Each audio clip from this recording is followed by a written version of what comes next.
Muchas bendiciones del Señor y le damos gracias a Dios, como decía Adriana, por este espacio que las sociedades bíblicas nos ofrece para poder estudiar la palabra de Dios, deleitarnos en su palabra, como decía Adriana, algo muy importante aparte del conocimiento, el espíritu, porque en estos 27 libros del Nuevo Testamento, en este caso que estamos estudiando, pues Dios habla, ¿no? Dios habla y habló a sus primeros destinatarios, pero también nos habla hoy. Entonces, precisamente, estamos diciendo, habló a sus primeros destinatarios, por eso fue tan importante como comenzamos a hacer ese recorrido, esa ubicación mejor, esa ubicación contextual política, económica, religiosa y hasta geográfica, porque hace 8 días hablamos un poco de la geografía, pero esa es la historia de los pueblos, ¿no? Es la historia de las comunidades, es la historia donde estas primeras comunidades cristianas, bueno, antes de ser cristianas, recibieron ese mensaje del Mesías tan esperado, ¿no? Del Mesías que se estaba esperando y que justamente es la época en el tiempo, como dice Marcos 1:15, el tiempo se ha cumplido y el reino de Dios se acerca. Ese reino de Dios tan esperado en un descendiente de David y que Jesucristo supera, de hecho, supera las expectativas que el pueblo tenía, ¿no? Supera y va más allá. De hecho,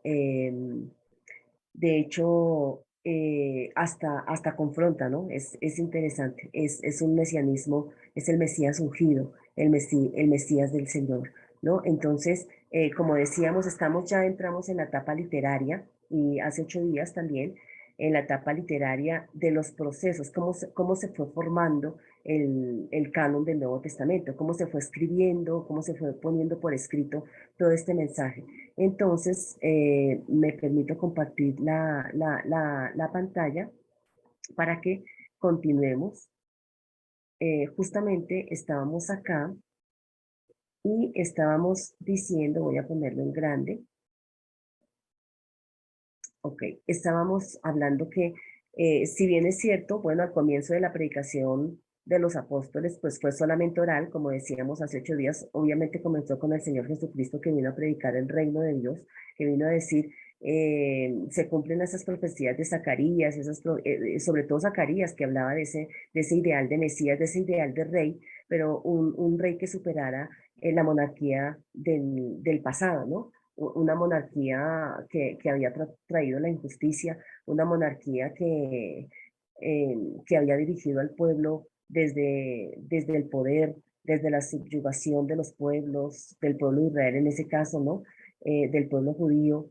Y realmente vino entonces, como decíamos, la protesta o el mensaje interpelador de los profetas, un movimiento que se gestó el movimiento profético de manera muy interesante, sobre todo en este tiempo de la monarquía. Y entonces, así las cosas, se vislumbraba o se esperaba ese ideal de mesianismo, ese ideal de reino, donde hubiera un Mesías distinto, un Mesías que realmente estableciera la justicia, un Mesías que integrara, si se quiere, al menos favorecido, al pobre, a la viuda, al huérfano, al extranjero, que siempre habían sido amados por Dios, ¿no? Y que Él siempre había establecido hasta modelos económicos en el Antiguo Testamento para favorecer a los menos favorecidos, a los marginados de la sociedad. Y vamos a encontrar entonces en Jesús de Nazaret ese, ese mesianismo, esa realeza, dijéramos, pero una realeza desde el abajamiento.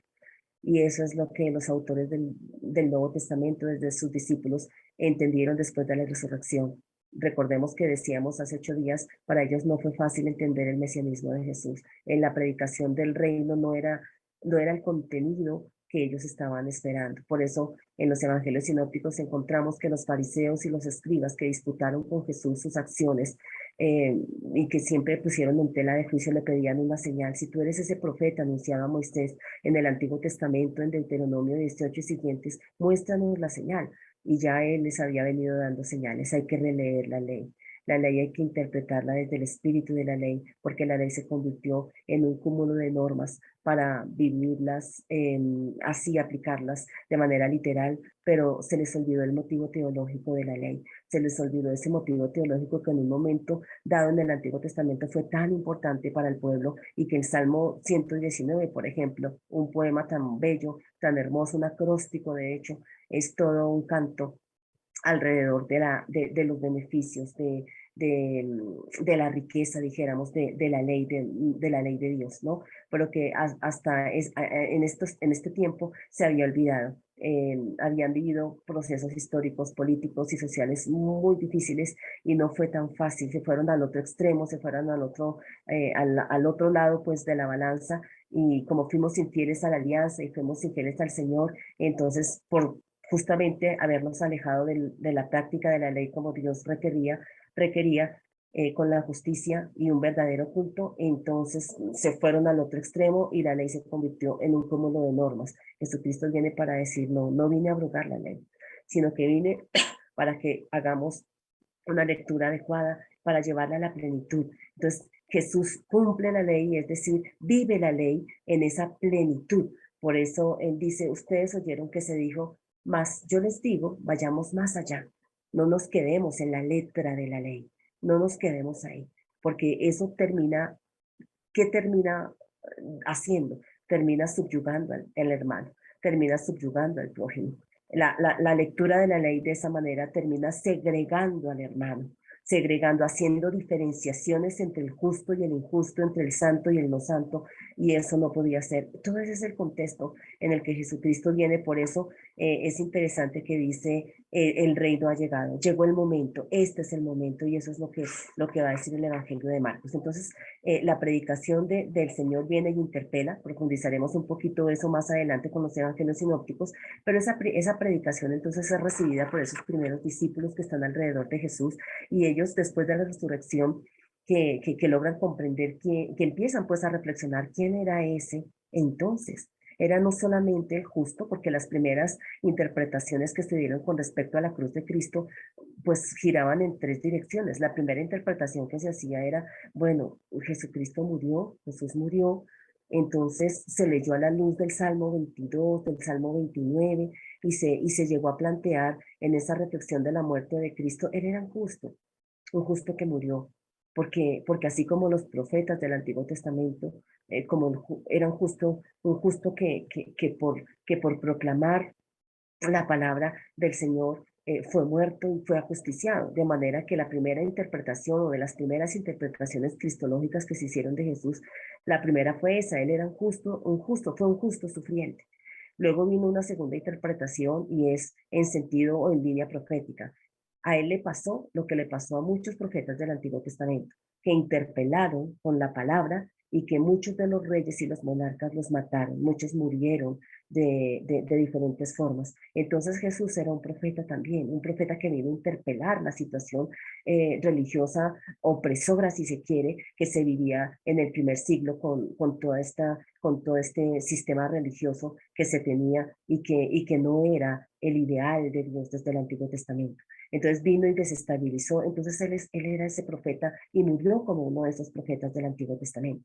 Pero luego también se hizo otra lectura y fue la que más se extendió de la muerte de Jesús y es como esa muerte era el cumplimiento de esos sacrificios que se hacían en el Antiguo Testamento y que están descritos en el libro de Levítico, los corderos, pues que eran muertos por expiación, por el perdón de los pecados. Entonces la muerte de Cristo se empezó a interpretar así.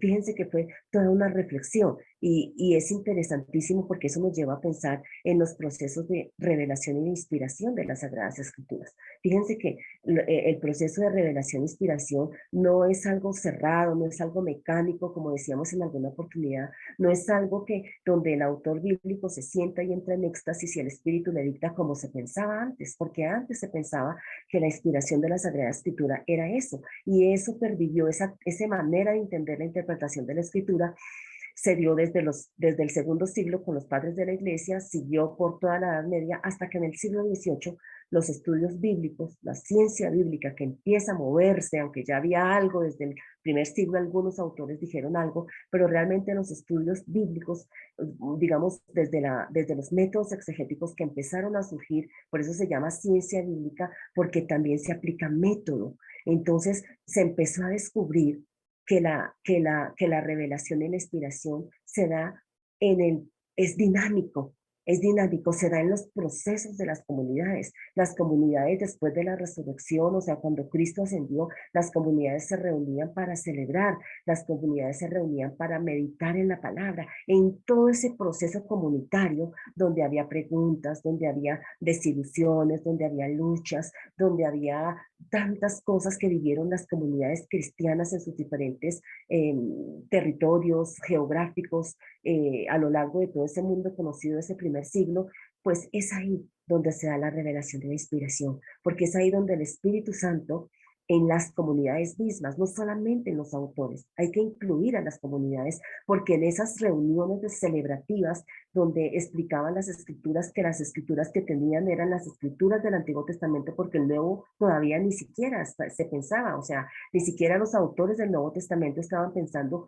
lo que nosotros vamos a escribir va a ser palabra de Dios, ni siquiera Pablo nunca se imaginó que lo que él iba a escribir era palabra de Dios inspirada, jamás se le pasó por la cabeza, de manera que es interesante que esos procesos de revelación e inspiración se fueron dando en las vivencias comunitarias, ¿no? Ahí donde esas preguntas teológicas, ¿quién era Jesús? Y donde se empieza a reflexionar en la cristología, donde se empieza a reflexionar quién era él, realmente era hijo de Dios, pero no hijo de Dios como todos nosotros somos hijos de Dios, sino que superaba esa categoría de hijo de Dios porque era hijo de Dios en naturaleza. Dios había entrado en la historia, Dios era el kairos de Dios que entraba en el cronos de la historia, era el momento kairótico que todo el mundo estaba esperando, venía para liberar, para sanar los corazones quebrantados, para reintegrar nuevamente a esos marginados, a esos pobres, a las mujeres que no eran tan tenidas en cuenta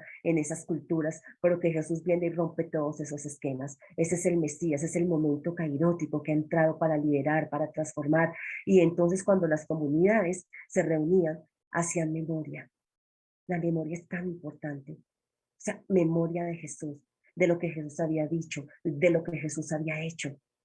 Y la hacían memoria para dar respuestas a los nuevos contextos en que las comunidades vivían. Toda esa reflexión comunitaria es lo que se pone por escrito. Así es que se fue formando el Nuevo Testamento. Esa es la manera, primero oral, se hacían las enseñanzas bíblicas o las catequesis, ¿no? En las comunidades, se evangelizaba a partir de toda esa tradición oral, de lo que Jesús había dicho, de las enseñanzas de Jesús, de las curaciones que Jesús había hecho. Entonces, eso daba esperanza a las comunidades, eso daba fuerza a las comunidades. Y así es como se entiende a partir de estos estudios bíblicos que nos ubican en los contextos, esos procesos de revelación e inspiración. Ahora, esa revelación, decimos, como que se corre el velo, porque recordemos que revelación viene del verbo griego apocalipto, que es quitar el velo, o sea, descubrieron quién era Jesús de Nazaret. Descubrieron cómo Jesús de Nazaret transformaba sus vidas y daba ilusión en medio de las persecuciones también del imperio, pero también en medio de tantas situaciones conflictivas, económicas que vivieron las comunidades. Ese correr el velo, ese quitar el velo y descubrir el kairos de Dios, esa es la revelación. Pero unida a la revelación que no se puede quitar, va la inspiración, porque las dos cosas son importantes, las dos cosas se dan, porque cuando se descubre eso que es la revelación, se interpreta. Y si me permiten, esa interpretación es la inspiración. Entonces, las comunidades y los autores bíblicos que fueron empujados por el Espíritu Santo para poner por escrito eso que estaban descubriendo. Y entonces empieza el proceso de escritura. Y entonces los primeros testimonios escritos que tenemos justamente son de nuestro amado apóstol Pablo, que es tan importante, que amamos muchísimo, porque ya hace 8 días hablábamos de ese proceso de conversión, como ya lo entendimos y lo explicamos hace 8 días, entre comillas, cómo Pablo logra descubrir toda su teología veterotestamentaria, toda su teología farisea a la luz de Cristo, y él logra comprender que esa simiente de Abraham en la que serían benditas todas las naciones de la tierra es Jesucristo. Y él hace toda esa relectura en clave de Cristo, de toda su teología, pues empieza a predicar ese evangelio, empieza a correr por las comunidades. Recordemos que nuestro amado hermano Pablo, ¿no? Las cartas van apareciendo a medida de los desplazamientos de Pablo. Entonces, las cartas de Pablo responden a problemáticas. Y uno se preguntaría, ¿por qué Pablo escribió? Claro, nosotros, Hechos de los Apóstoles nos cuenta un poco cómo fueron sus desplazamientos, ¿no? Cómo llegó a las diferentes poblaciones gentiles para predicar el evangelio también entre ellos, porque en su mente, como decíamos hace 8 días, es de esas reflexiones que Pablo fue teniendo poco a poco y que ya en un pensamiento maduro, como se ve en la carta a los Efesios, Pablo, pues digamos que llega a las conclusiones de cómo desde antes de la fundación del mundo, ya en el plan eterno de Dios, Dios tenía, en el momento en que Él crea de una vez, también tiene la encarnación de su Hijo. Y Cristo ha muerto allá en el plan eterno de Dios. Jesucristo ha muerto para salvar a la humanidad. Jesucristo ha determinado, Dios ha determinado que en su Hijo Jesucristo toda la humanidad sea salva. Pero también Él ve, o Él reflexiona, dijéramos, en ese pensamiento maduro, que desde antes de la fundación del mundo, la iglesia ya estaba en los planes de Dios. La iglesia estaba. ¿Y cuál iglesia? Era una iglesia compuesta por judíos y gentiles. Entonces, ese Pablo que predica esa palabra, que va y muestra con sus palabras, con su enseñanza, cómo ha llegado el tiempo de Dios, cómo ha llegado el tiempo cairótico, donde todos son acogidos, donde la muerte de Cristo, la cruz de Cristo, que es el centro de la predicación del apóstol Pablo, la cruz de Cristo es para salvación. Ahí se concretiza el plan que Dios tenía para salvar a toda la humanidad. Entonces, él va y predica, pero después le llegan noticias, porque él después vuelve nuevamente en todas sus correrías, vuelve nuevamente a visitar esas comunidades que él había fundado y descubre que hay muchas problemáticas. Entonces, él empieza a escribir para dar respuesta a esas problemáticas. Entonces, nosotros vamos a encontrar que ese conjunto de cartas del apóstol San Pablo constituyen ese maravilloso testimonio de cómo el Evangelio transforma a las personas, pero transforma a las comunidades. Entonces también vemos a través de estas cartas las esperanzas de las comunidades que apenas estaban surgiendo, vemos sus éxitos, vemos sus conflictos internos, vemos el enfrentamiento constante con esas religiones y esas culturas a las que tuvieron que pues estaban en esos contextos. El cristiano no es ajeno a los contextos en los que vive. No se puede aislar del contexto social, político en el que vive, no puede, no puede. Pero entonces estos nuevos cristianos, ¿cómo vivir el cristianismo? Porque bueno, aceptamos el mensaje.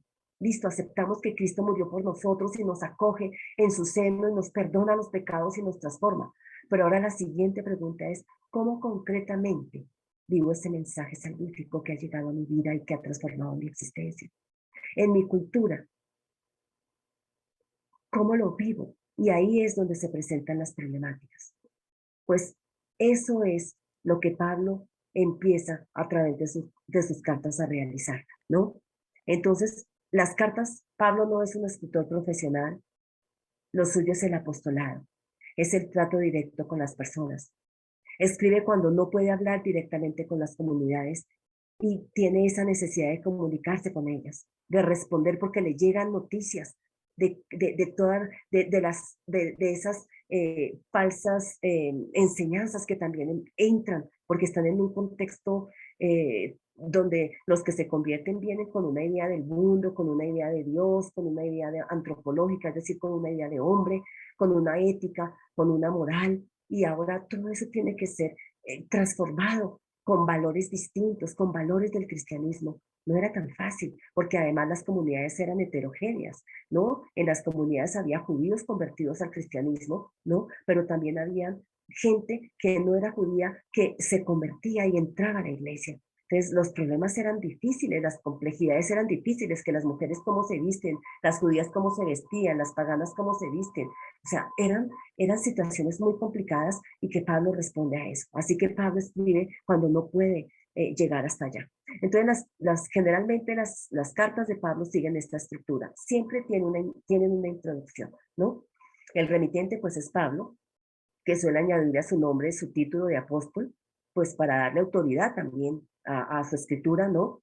Añade como corremitente también a veces a sus acompañantes. Entonces, nosotros vemos también en algunas cartas, vamos a verlas ahorita de manera rápida en esta primera hora, que también añade, por ejemplo, a Tito, a Timoteo, que están con él, y luego también añade títulos a los destinatarios, como a la iglesia que está en Corinto, a los amados de Dios, por ejemplo, y el saludo siempre es cristológico. Vemos un ejemplo acá. Pablo, apóstol de Cristo Jesús, ¿no? Pablo, apóstol de Cristo Jesús, por voluntad de Dios, y aquí añade a un corremitente, y Timoteo el hermano, ¿a quién? A la iglesia de Dios que está en Corinto. Y juntamente a todos los santos, aquí está describiendo, está añadiéndole títulos a la comunidad de Corinto, a los hermanos de Corinto, a todos los santos que residen en Acaya. Gracias a vosotros, y miren el saludo cristológico, que eso es lo que diferencia estas cartas con las cartas grecorromanas, ¿no? Con las cartas que se encuentran ahí en el imperio. Entonces, el saludo cristológico, gracias a vosotros y paz de parte de Dios nuestro Padre y del Señor Jesucristo. Como esta apenas es una introducción a la Biblia y estamos en la parte del Nuevo Testamento, había tanto que decir con este saludo porque hay toda una teología interesantísima acá, pero por ahora vamos a seguir. Entonces, luego viene, después de esa introducción a sus cartas, entonces viene una acción de gracias, ¿no? Gracias a Dios por la situación de los destinatarios, pero también incluye peticiones a favor o en favor de ellos. Y sirve a Pablo esta acción de gracias para entrar en materia. Luego, después de esas acciones de gracias, entonces viene el cuerpo de las cartas, que a veces son amplios, depende de las temáticas, por ejemplo, ya que y pusimos el ejemplo de Corinto, son varias temáticas. Va a tratar porque las problemáticas, por ejemplo, de Corinto son variadísimas. Entonces, el cuerpo de esa carta es amplísima porque trata muchas temáticas, ¿no? Pero después de ese cuerpo de carta, entonces vienen los saludos finales, ¿no? Saludos especiales, algunos miembros de la comunidad de parte de Pablo, de sus acompañantes, y por último viene la despedida, que es una despedida cristianizada, porque todas las cartas tienen despedida, pero esta es cristianizada porque usualmente dice la gracia de nuestro Señor Jesucristo esté con todos vosotros. Entonces, en general, esta es la estructura de todas las cartas de Pablo. Bueno, ¿qué más podríamos decir? El Corpus Paulino, pues como ya vemos o sabemos, pues todos y todas, consta de 13 cartas, ¿no? Hay 9 cartas dirigidas a 7 iglesias, que es la iglesia de Tesalónica, la iglesia de Corinto, la iglesia de Gálatas, la iglesia de Roma, la iglesia de Éfeso, la iglesia de Colosas y la iglesia de Filipos. Hay 4 cartas que son personales y son a Filemón, a Timoteo y a Tito. Unas fueron escritas durante el ministerio de Pablo, que son específicamente estas, ¿no? La primera y la segunda carta a los tesalonicenses, la primera y la segunda carta a los corintios, Gálatas, Romanos, otras estando en prisión, que se les llama cartas de la cautividad, y esas cartas son Efesios, Filipenses, Colosenses y Filemón, según la tradición, ¿no? Pero también hay 3 cartas que reciben el nombre de pastorales, porque están dirigidas a los pastores, a 2 de los grandes líderes, que uno está en Éfeso y en otro vamos a mirar que también trabaja en otra de las comunidades, en Creta, ¿no? En Éfeso y en Creta, Tito y Timoteo. Entonces, digamos que así de manera general.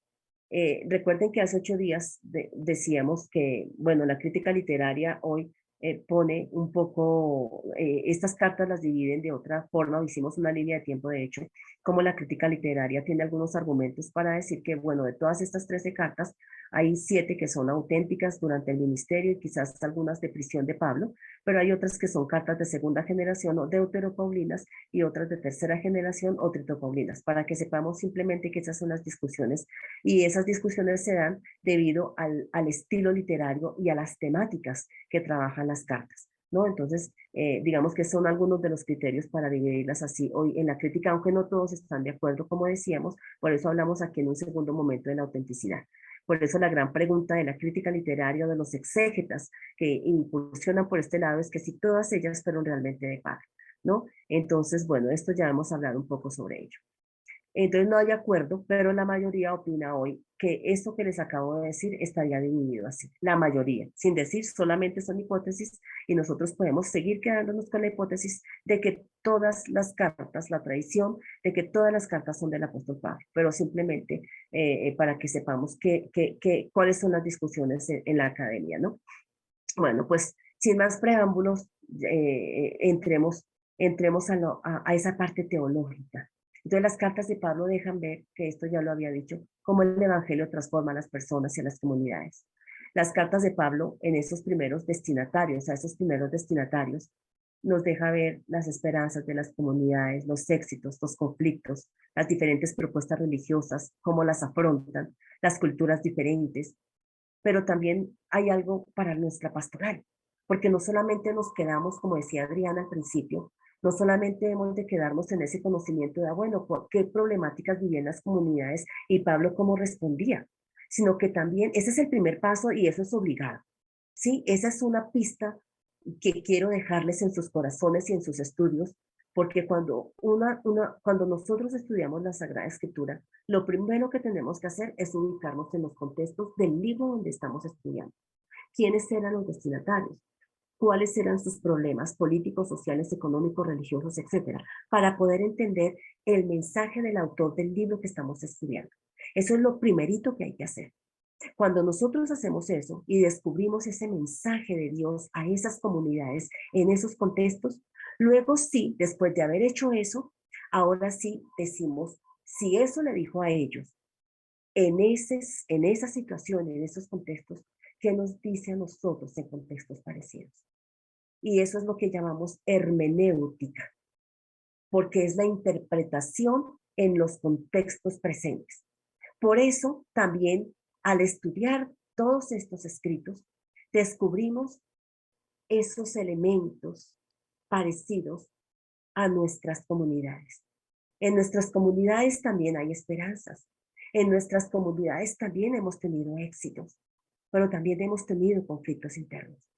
Pero también han llegado, y hoy más que nunca, mis amados hermanos y hermanas, estamos viviendo un tiempo donde han entrado nuevas doctrinas que tenemos que saber discernir. Entonces, estas cartas nos ayudan a ver cómo estas comunidades afrontaban esas nuevas oleadas de doctrinas que entraban a la iglesia. Y una de las cosas que Pablo le encareció a sus discípulos y que se ve de manera importante en Colosenses, Efesios, en Tito y en Timoteo, y en la segunda carta a los tesalonicenses, es vuelvan a las fuentes, a las enseñanzas de los apóstoles. Entonces, ese consejo que Pablo dio a ellos es un consejo tan pertinente para hoy cuando escuchemos nuevas oleadas de teologías que a veces son modas que entran y emocionan la emotividad del creyente. Hay que discernirlas, no las comamos enteras, porque eso es algo que aprendemos de estas cartas. Pablo dijo, no coman enteros, si me permiten la paráfrasis, dijo, disciernan. ¿Y cómo hay que discernir? A la luz de lo que la palabra de Dios dice. Esa es una cosa que aprendemos en estas cartas. Entonces, empecemos por esos primeros testimonios escritos. Aquí tenemos un mapa de los viajes de Pablo, ¿no?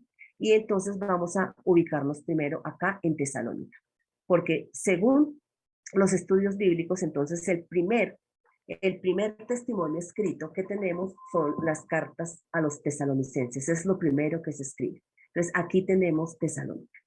Entonces, ¿qué podemos decir de la primera carta primerito? Entonces, esta primera carta a los tesalonicenses, pues no es cuestionada su autenticidad por los estudiosos. ¿Quiénes son los destinatarios? Los destinatarios pues son los cristianos de Tesalónica, ¿no? De esa ciudad que acabamos de ver aquí en el mapa, ¿no? El propio Pablo evangelizó. De hecho, Hechos de los Apóstoles nos dice que Pablo quizás allá permaneció, no había permanecido más que un mes en esa ciudad. Pablo se dedica a Tesalónica con una, también ahí en Tesalónica fabrica tiendas, porque es una de las cosas que él hace para sostener su ministerio, ¿no? El trabajo. La comunidad está establecida allí, se establece en una ciudad que es una ciudad cosmopolita, ¿no? Los cristianos son esencialmente pues griegos, son los destinatarios, aunque no podemos negar que también probablemente hayan habido judíos cristianos, porque judíos estaban extendidos en todas partes. Entonces, ellos también eran profesionales itinerantes, habían comerciantes procedentes de Italia, de Asia Menor. Ellos también tienen que sobrevivir en un ambiente marcado por esa multiplicidad de dioses, porque había muchos dioses en esta ciudad, ¿no? Deben hacer frente también a la oposición por parte de los judíos que no se convirtieron al cristianismo, pero que también habitaban allá, ¿no? Probablemente Silvano y Timoteo son corremitentes ahí en esta carta. Probablemente Pablo la escribe en Corinto por el 51, ¿no? 50, 51 más o menos, es más o menos por donde se fecha la carta, ¿no? Está ahí escrita en la ciudad de Corinto poco tiempo después de la predicación que él hizo ahí en Tesalónica, ¿no? Bueno, ¿cuál es el objeto de la carta? Así de manera general, había tanto para decir, pero apenas es una introducción, pero mire, el objeto de la carta es exhortar a vivir fraternalmente en santidad, pero también hay enseñanzas sobre la venida del Señor, ¿no? Parece que vamos a mirar aquí el contenido. Dice, después del saludo y la acción de gracias por la conversión y el celo de los tesalonicenses, nos lleva a hacer un repaso y una defensa del ministerio de Pablo entre ellos. O sea, él también defiende su ministerio, ¿no? Él muestra pues en esta carta cómo el efecto de ese ministerio, pues cuál es que ellos hayan llegado a ser creyentes, ¿no? El apóstol aquí pues revela su afecto y la preocupación por la Grey, ora por ellos ahí en el capítulo 3, pero luego viene en el capítulo 4 esa sección dedicada a la instrucción, se ocupa de la necesidad de la santidad, ahí en el capítulo 4 del amor fraternal, de una conducta ordenada de acuerdo a los valores del cristianismo, pero luego también en los versículos del 13 al 18 y en el capítulo 5 se va a hablar de la segunda venida de Jesús, porque digamos que se ha levantado alguna preocupación, sobre todo con respecto a qué va a pasar con aquellos que ya han muerto, porque cuando el Señor venga, ¿qué va a pasar con los que ya murieron en la esperanza? Y entonces Pablo se va a dedicar a responder esa pregunta. Y Pablo va a decir, no, pues los que ya murieron y los que estemos vivos cuando el Señor venga, pues tanto ellos como los que estemos vivos, todos vamos a resucitar, ¿no? Todos vamos a resucitar y todos seremos juntamente reunidos. Entonces, no se preocupen, no se angustien por eso, tanto los que ya murieron en la esperanza como los que estemos vivos, cuando el Señor venga, todos estaremos reunidos juntamente con el Señor, así que no hay problema. De hecho, se estaba esperando esa venida del Señor pronto, ¿no? O sea, era inminente ya. Todos los cristianos, y nosotros notamos eso en los libros, en los 27 libros de Hechos, que había una expectativa porque el Señor había dicho, yo regresaré. Y entonces había una expectativa de que ese regreso iba a ser pronto. ¿Y cuáles eran las señales del regreso? Pues cuando la situación social y la situación política estaba gravísima, ¿no? Entonces eso era señales de que la maldad estaba como sobreabundando y entonces iba a venir la intervención del Señor y ya Él llegaría. O sea, la venida era inminente. Y siempre los cristianos del primer siglo estaban esperando esa venida ya. Es interesante. Luego vamos a mirar más adelante que en la segunda carta de Pedro trata este tema de la segunda venida de Cristo, porque a veces los cristianos se desesperanzaban y decían, ya el Señor resucitó en el 33 más o menos entre 33 y 34, Él se ascendió a los cielos, Él prometió que vendría y no ha cambiado, antes se recrudece la situación, el pecado se sobreabunda y Él no viene y a veces los cristianos decaían por eso, ¿no? Entonces, porque aparentemente ya estaban dándoles las señales, habían guerras, habían pestes, porque eso siempre lo ha habido desde que Jesús vino y se encarnó, ¿no? Habían pestes, habían guerras, había hambre, y entonces ellos decían, esas son las señales, y ya, pero no venía y no venía. Entonces las comunidades se preguntaban, y entonces los autores pues tienen que responder a esta situación, que no es diferente a nosotros hoy, ¿no? O nosotros hoy también tenemos la misma situación. Pues los últimos tiempos son desde que Jesucristo llegó hasta cuando Él venga en su venida. Todo eso son los últimos tiempos y por eso estas situaciones se dan y son señales de los últimos tiempos. Ahora, luego ya miraremos que el Señor no se ha tardado como pensamos aparentemente, ¿no?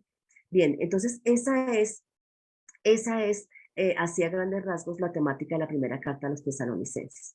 Pero luego pasemos a Gálatas y miremos por qué no pasamos a la segunda carta todavía, porque estamos siguiendo un poco el orden de la propuesta de la crítica literaria con respecto a que la segunda carta a los tesalonicenses probablemente se escribió más adelante, pero bueno, no importa. Luego miramos. Entonces, la carta a los Gálatas. Entonces, esta carta a Gálatas probablemente es anterior a la carta a Romanos. Y es interesante que cuando nosotros estudiamos la carta a los Gálatas, es como contemporánea con los romanos, porque las problemáticas, digamos que parece que son más o menos similares, ¿no? Pero entonces, miren, la carta a los Gálatas, los destinatarios, pues son un grupo de comunidades de Galacia. Aquí tenemos en el mapa. Es un sector muy amplio, es una región muy amplia, no es una iglesia particular, sino parece que son varias iglesias que estaban ahí. Era un grupo de comunidades realmente de Galacia, ¿no? Aunque a las iglesias de Galacia, o sea, un grupo de una región, digamos, ahí en la provincia de Galacia. Bueno, la fecha más o menos, la fecha en la que se presume que esta carta haya sido escrita sería más o menos entre el 52 y 54, probablemente en la ciudad de Éfeso, ¿no? Se podría más o menos poner por esta época, ¿no? Y probablemente más en Macedonia, probablemente, es de donde escribe. Bueno, ¿cuál es el objeto de la carta? Que es como lo que nos interesa, ¿no? Es la defensa de su ministerio nuevamente frente a los judaizantes. Aquí aparece este grupo de judaizantes que se han convertido al cristianismo, que han abrazado la fe, pero que para ellos fue muy difícil romper el chip de decir, bueno, está bien, aceptamos que Cristo es el Mesías y que Él trae la salvación, pero la ley también trae la salvación. O sea, también hay que hacer ciertas prácticas de ley, hay que celebrar fiestas, hay que circuncidarse, hay que hacer ciertos ritos de purificación, porque si no, no podemos sentarnos a comer con los paganos, no podríamos. Entonces, necesitamos las dos cosas, tanto en la práctica de la ley, y estamos hablando de la ley ritual, porque, ojo, tenemos que tener en cuenta cuando Pablo habla de ley, porque Pablo cuando habla de la ley puede referirse, claro, toca mirar a qué tipo de ley se está refiriendo, ¿sí? Cuando en los contextos se refiere a la ley de Moisés, él no está diciendo que no hay que cumplir la ley de Moisés, porque es que hay que mirar en la ley de Moisés que la ley de Moisés tiene varias leyes. Por un lado está la ley moral, por otro lado están las leyes civiles con respecto a los territorios y cómo vivir, dijéramos, cómo mantener un orden social, por llamarlo de alguna manera, las leyes civiles, pero también están las leyes rituales. Y entonces los judaizantes entendieron que esas leyes rituales, que así era en el judaísmo, entonces había que practicar estas leyes rituales, la circuncisión, para ser parte del pueblo de Dios. Y eso, al circuncidarse y vivir estos sacrificios, automáticamente, sobre todo la circuncisión, los hacía parte del pueblo de Dios, de manera que ya estaban salvos, digamos, ¿no? Entonces, practicar eso, las obras de la ley, que es a lo que Pablo se refiere, practicar las obras de la ley en ese sentido, pues me hacen justo. Eso, yo ya soy justo. Entonces, Pablo, eso es lo que va a decir en Romanos y en Gálatas y va a decir, no, entiendo ahora que lo que me justifica es la fe en el sacrificio de Jesús. O sea, no por practicar esa ley, yo soy justo, porque no hay justo ni aún uno, va a decir Pablo. La ley tenía otro papel. Y es en Romanos donde va a desarrollar el tema de ese tipo de ley, porque la ley moral sigue. La ley moral está escrita en el corazón y esa es ley de Moisés. Pero ¿qué se supera? Es la ley ritual. La ley de tengo que hacer esto para entonces ser salvo. Y esa es la discusión que Pablo va a tener aquí con los judaizantes, y esa es parte de la temática que Pablo va pues la discusión de Pablo en esta carta, ¿no? Entonces ellos iban detrás de Pablo y ellos lo que hacían era decir que Pablo estaba en contra de la ley de Moisés, y Pablo jamás dijo eso, ¿no? Pero Pablo recuerda que no hay un evangelio, o sea, una buena nueva sin Cristo. O sea, ¿se quedaron en la ley del Antiguo Testamento? No, se quedaron en la ley del Antiguo, o sea, de la ley de todo este sistema ritual y sacrificial para salvación. No, no, no. Eso no es posible porque Cristo lo supera. En Cristo se cumple eso. O sea, no podemos hacer eso. Entonces, esa es como toda la discusión que se va a dar aquí en la carta de los Gálatas, ¿sí? Entonces, aquí tenemos y por eso es que Pablo defiende su apostolado, ¿no? Y bueno, aquí vemos en el contenido que nada, dice Pablo, dice sobre la base, él defiende su apostolado, dice sobre la base de la misericordia y la soberana intervención de Dios en su vida. Pablo va a decir, yo soy apóstol gracias a la misericordia de Dios que me salvó también. Que yo habiendo sido perseguidor, que habiendo matado pensando en el celo de la ley, pero Dios tuvo a bien llamarme, Dios tuvo a bien rescatarme. Es bellísimo. Pablo dice, yo no le debo nada a las enseñanzas de otros, yo lo recibí directamente del Señor, ¿no? Pero yo fui a Jerusalén, porque ¿a qué fui a Jerusalén? A explicarles qué era lo que yo estaba predicando. Yo no estaba echando por tierra, o sea, había que hacer la transición, no era que se acabó el judaísmo entonces y empezamos una nueva era, no, era la continuidad de las promesas que tanto habíamos esperado y que ahora se cumplían en Jesús. Y eso había que entenderlo, estábamos viviendo ese momento que tanto habíamos anhelado. Pero entonces, ¿qué pasaba con los que venían del paganismo? Ellos no podemos judaizar, o sea, no podemos hacer que ellos se conviertan al judaísmo con todo este tipo de ritos, porque ellos como nosotros tienen la ley escrita en su corazón, que es la ley moral, y entonces de los dos pueblos hizo uno, no podemos judaizarlos, no podemos obligarlos a ser judíos para luego ser cristianos, porque entonces estamos invalidando la cruz de Cristo. O sea, la cruz de Cristo no es suficiente, no, y eso es todo lo que Pablo va a tener. Y aquí de hecho Pablo habla de un enfrentamiento que tuvo con Pedro, y que nos lo cuenta Hechos de los Apóstoles, ¿no? Habría tanto para decir, pero ustedes conocen ese relato, porque Pedro no es que estuviera siendo hipócrita, no. Lo que pasa es que para Pedro como judío de Jerusalén, judío de Galilea y que luego de Jerusalén, para él fue muy difícil, y recordemos el relato de Cornelio. Él dijo, para mí fue difícil, yo estoy aquí en la casa de ustedes, le dijo a Cornelio, pero porque el Señor me dijo que viniera, pero ustedes saben que eso para un judío es prohibido, entrar a una casa de un pagano. Y cuando Pedro entra allá y descubre, bueno, entra porque Dios lo llama, es para que vaya a predicar el evangelio entre los gentiles. Y cuando él está predicando a Cornelio y a los suyos, el Espíritu Santo desciende sobre los paganos. Y Pedro dice, oh por Dios, ahora me acabo de dar cuenta que esa profecía de Joel no solamente se cumplió entre nosotros en Pentecostés, en Hechos 2, donde dijo, derramaré mi espíritu sobre toda carne, y toda carne es toda carne. Y yo pensé que era solo entre nosotros, y ahora veo que el Espíritu Santo no hace excepción de personas. También ha sido derramado entre gentiles, también ha sido derramado entre samaritanos, porque eso significaba que la iglesia era una sola. Así que, bueno, eso Pablo también lo cuenta aquí en Gálatas. Bueno, sigamos porque hay tanto para decir, pero sigamos con la primera carta a los Corintios. Bueno, aquí tenemos geográficamente ubicada Corinto. Entonces, Corinto, la primera carta a los Corintios es una carta donde hay tantas problemáticas. Es la comunidad de Corinto, pues son los destinatarios, ¿no? La fecha estaría más o menos entre el 54 y 57 en Éfeso. ¿Cuál es el objeto de la carta? Pues mire, son muchos. Porque, ¿qué hay en la comunidad de Corinto? Hay divisiones internas en la comunidad, ¿no? Porque han llegado antes de Pablo también, o bueno, después de Pablo, ¿no? Llegaron otros predicadores, estuvo Pedro, estuvo Apolo, y entonces hubo divisiones entre ellos. Dijeron, no, yo sigo la tradición predicada por Pablo. Otros dijeron, no, yo de Apolos, otros yo de Pablo, otros yo de Cristo. Bueno, eso había divisiones internas y Pablo tiene que trabajar esas divisiones. Y va a decir, todos nosotros, tanto Pablo como Pedro, como Apolos, como todos los que llegan, solamente somos servidores, servidores en esta misión. Hemos venido para sembrar, nosotros solamente sembramos, pero ¿quién da el crecimiento? Ni Pablo, ni Pedro, ni Apolo, ni ninguno. ¿Quién da el crecimiento? Es Cristo el que da el crecimiento. Por lo tanto, es un mismo mensaje, no podemos dividirlo. Esa es una de las problemáticas que trata.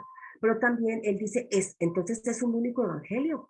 Y es el evangelio de la cruz, no hay distintos evangelios. Todos hemos predicado lo mismo. Entonces no hay razón para que estemos divididos. Eso es tan pertinente hoy. Fíjense que esa problemática es tan pertinente hoy cuando hay tantas divisiones entre los cristianos. Fíjense que, fíjense que eso que le dijo a los primeros destinatarios, hoy nos dice, por Dios, no somos, o sea, no podemos dividir. Y entre nosotros mismos estamos tan divididos cuando el Evangelio es solo y es Cristo. Pues bueno, luego también trabaja un tema de incesto, la comunidad.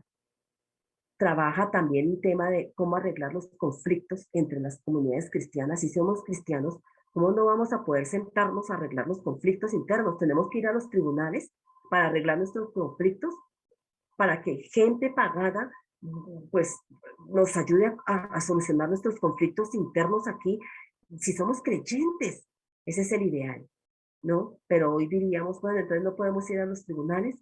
Diríamos, bueno, hoy la situación social es tan distinta también, porque desafortunadamente los corazones, aunque seamos cristianos, a veces pueden más ciertas cosas y a veces la palabra no vale y toca ir a los tribunales. Pero el ideal, dice Pablo, es que arreglemos nuestros conflictos. Si los conflictos son internos entre nosotros como creyentes, pues tiene que hablar eso. Habla de cuestiones con respecto al celibato, con respecto al matrimonio, ¿no? Cuestiones de comida, de los desórdenes en las asambleas, porque había tanto desórdenes en las asambleas que entonces nos estamos pareciendo a los cultos paganos. Y dice, no, tiene que haber un orden, una organización. Habla de los carismas, dice todos en el cuerpo de Cristo y utiliza la metáfora del cuerpo para decir, todos en el cuerpo de Cristo tenemos carismas, tenemos dones y ninguno es más importante que el otro. No, todos los dones y los dones que tenemos, aunque parecieran unos menos importantes que otros, no. Y por eso la metáfora del cuerpo, mira, el dedo más pequeño es tan importante para el cuerpo que sin el dedo pequeño, que aparentemente no, uno diría, bueno, vivo sin un dedo, pero, pero ese dedo me hace falta. Y seguramente hay órganos vitales que tendrán más importancia en el cuerpo. Pero miren, Pablo dice acá, es muy bello este pasaje de la metáfora del cuerpo porque dice que esos carismas no fueron para lucir. Esos carismas tienen un propósito para la comunidad, para edificar la comunidad. Y luego viene ese bello himno, porque es un himno del capítulo 13, la primera carta a los Corintios, el himno del amor, que sigue a esta discusión. Y dice, miren, ¿sabe cuál es el carisma más importante? Sin decir que los anteriores no son importantes, porque Dios ha dotado a su comunidad de todos estos dones y carismas y ministerios, pero todo tiene un propósito y es la edificación del cuerpo de Cristo. Si no estamos entendiendo así, estamos mal. Por eso, el mejor o el don más importante es el don del amor. Porque yo puedo hablar lenguas, si se quiere, hasta angélicas, es una hipótesis, hasta lenguas angélicas. No está hablando de la glosolalia, sino él dice, aunque yo hablara lenguas de los ángeles, pero si yo no tengo amor, no soy nada. Eso es lo que Pablo quiere resaltar con el capítulo 13. Puede que usted tenga el don, el ministerio, lo que usted quiera, pero si usted no tiene amor, eso no tiene sentido. Porque lo primero es el amor. Bueno, y es bellísima la carta, de hecho, ¿no? Y habría mucho que decir, pero estas son las temáticas de la primera carta a los Corintios. Luego habla de un tema importantísimo y es el tema de la resurrección en el capítulo 15. que no se puede poner en duda. Porque si se pone en duda que hay resurrección de muertos, se pone en duda la resurrección de Cristo. Entonces Pablo dice, y si Cristo no resucitó, pues vana es nuestra fe. Y si Cristo resucitó, entonces tenemos que creer que también hay resurrección de entre los muertos, ¿no? Ese es otro tema que va a trabajar ahí de manera interesante. Y aquí, pues en la presentación que ustedes tienen, pues está el contenido, que un poco yo ya se los he relatado. Luego viene la segunda carta a los Corintios, que nuevamente geográficamente es la misma comunidad. Entonces los destinatarios sigue siendo la misma comunidad de Corinto. La fecha sería más o menos en el 57 en Macedonia, que él escribiría la carta. ¿Y cuál es la temática en la segunda carta? Mire, su ministerio está en confrontación porque hay una crisis eh, con unos pretendidos apóstoles allí. Parece que hay alguien en la comunidad de Corinto que, que habla mal de Pablo, pongámoslo en términos muy sencillos, ¿no? Y entonces indispone a la comunidad de Corinto contra Pablo. Entonces, Pablo tiene que presentar su ministerio en oposición a esos falsos apóstoles y él va a decir, yo no necesito cartas de recomendación. ¿Quiénes son las cartas de recomendación? Pues ustedes. Ustedes son mis cartas de recomendación. Porque por la predicación del Evangelio, ustedes fueron convertidos y sus corazones llegaron al Señor y el Espíritu Santo hizo en sus corazones la conversión. Ustedes son mis cartas de recomendación. Y Pablo va a decir eso, ¿no? Entonces, y él va a decir que las tribulaciones, no como los falsos apóstoles, dice Pablo, es interesantísimo que no me quiero meter en ese terreno porque es muy duro. Es difícil porque hoy tenemos algo así. Pablo dice, ¿saben cuáles son las marcas de mi apostolado? Pues las tribulaciones. Mientras que los falsos apóstoles se jactan de ser apóstoles y están muy bien. ¿Cuáles son sus cartas de recomendación y cuáles son sus marcas? El bienestar económico. Pero mis marcas son las tribulaciones. Ese es el verdadero apostolado. No quiero decir, creo que el texto habla por sí mismo.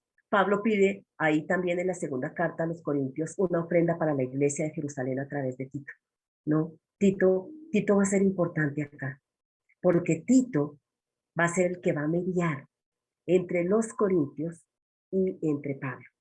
Tito es el que va, Tito es el que va a ir allá para, digamos, para, para hablar de Pablo, ¿no?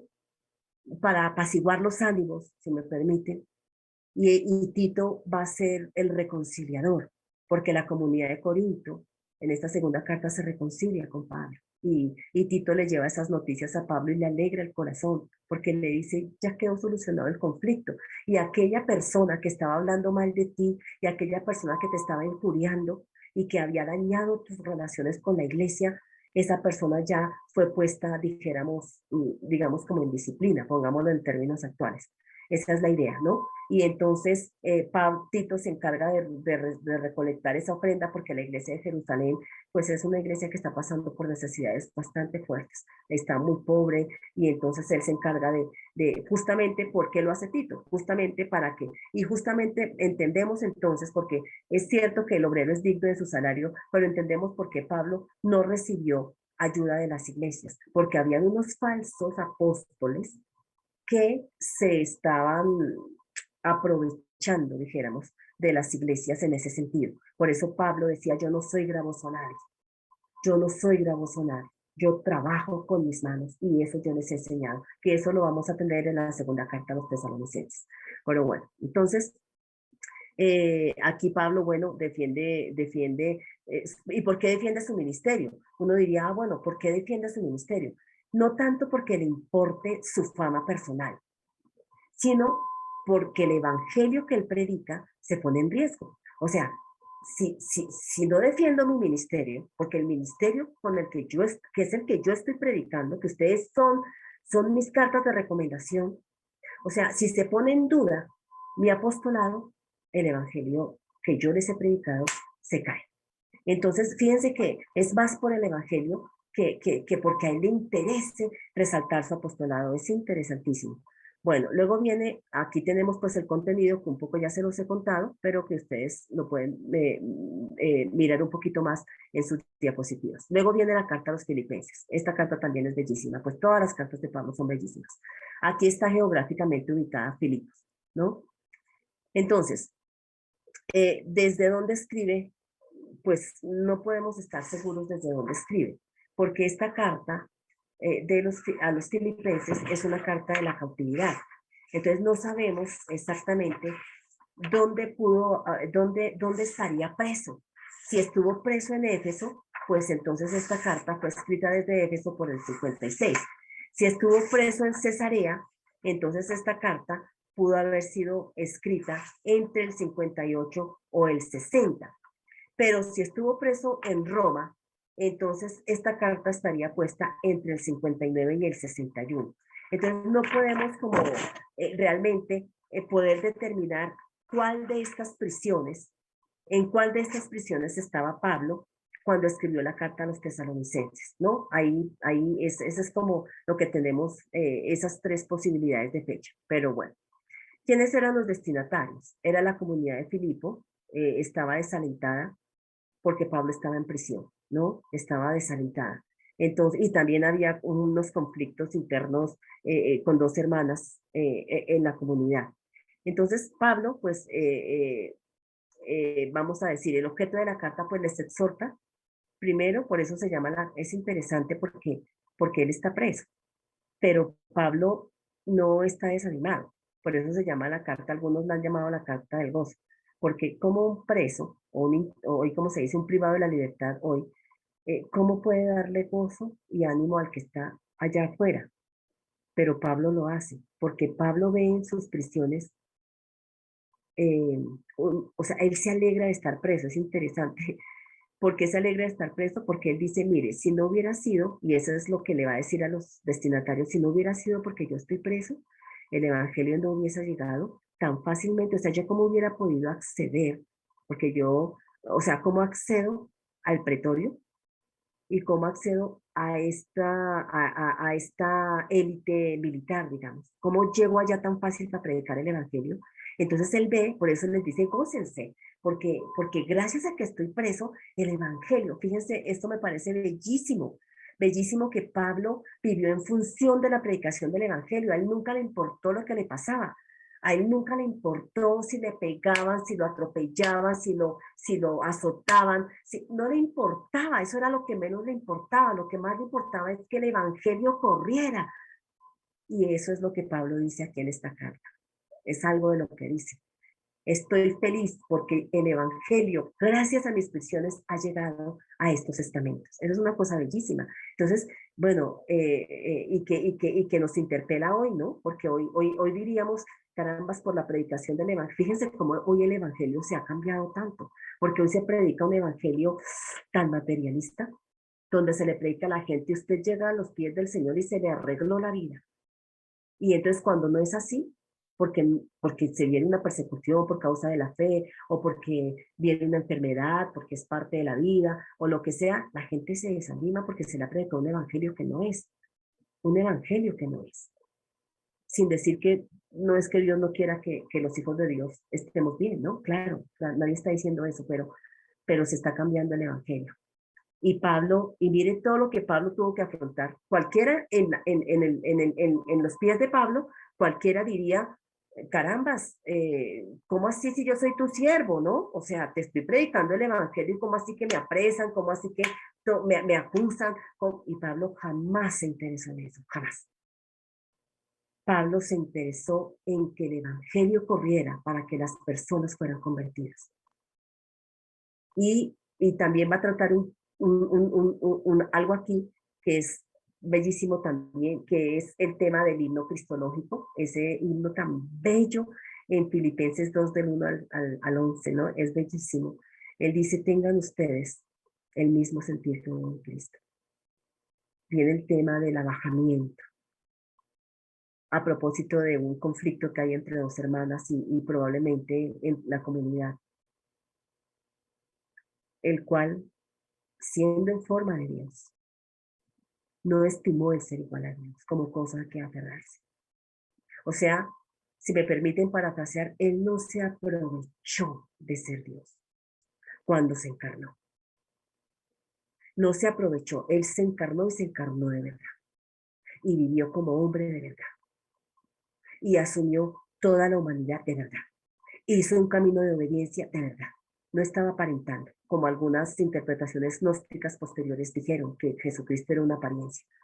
Pero Pablo aquí dice, no, realmente fue hombre, realmente se abajó, realmente se humilló como siervo y hizo un camino de obediencia hasta la muerte y muerte de cruz.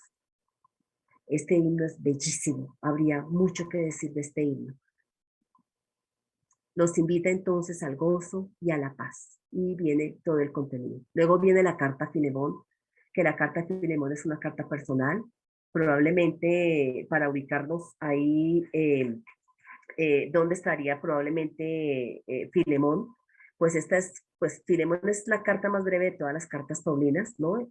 Y está puesta sobre el modelo de las cartas romanas de intercesión. O sea, porque Pablo aquí va a hacer las veces de reconciliador también entre un amo y un esclavo que se escapó. Entonces, aunque el destinatario es Filemón, no obstante, también se puede pensar que toda la comunidad que se reúne en la casa de Filemón también es destinataria, porque toda la comunidad está esperando cuando llegue el esclavo Onésimo, ¿qué va a hacer, qué va a hacer Filemón? Porque eso era gravísimo. El hecho de que un esclavo se escapara era para que le dieran muerte. Era gravísimo y Pablo lo está devolviendo, o sea, lo está exponiendo a que probablemente lo maten. Pero Pablo, como Filemón es cristiano también, Pablo va a ser el reconciliador entre los dos que son cristianos. Eso es, entonces, ¿dónde estaría ubicado? Aquí tenemos Colosas. Probablemente ese es el lugar geográfico donde Filemón está, una comunidad allá en Colosas donde Filemón pues es el líder, dijéramos, de esa comunidad, ¿no?